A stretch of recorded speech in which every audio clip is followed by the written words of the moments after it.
Hello friends, slate chalk and টকে তোমাদের সবাইকে স্বাগত।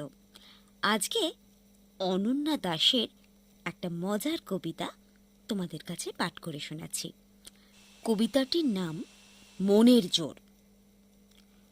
গরু ঢুকেছে বাগানে যে, তাড়াতে হবে তাকে। কুকুর তাকে তাড়াবে বলে জোরে জোরে ডাকে। বিড়াল ছানা জোরসে কষে ডাকে ম্যাও ম্যাও। কাকও নিজের বাসা থেকে বলে ক্যাও ক্যাও।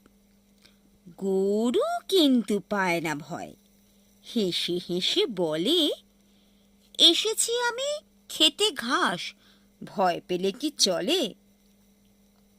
যতই তোমরা চেষ্টা করো নড়বো না কো ভাই, সবুজ সবুজ নরম ঘাস পেটটি পুড়ে খাই।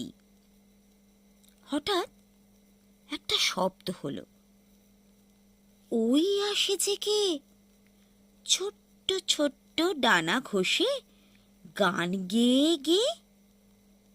গরু বলে ওরে বাবা, পালিয়ে এবার বাঁচি, মোর পেছনে লেগেছে যে দুষ্টু এক মৌমাছি।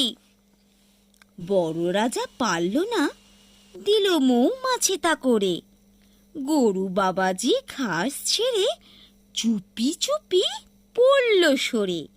যতই ছোট হও না কেন, সাহস যদি করো, পারবে সবই করতে যেন মনের জোরই বড়।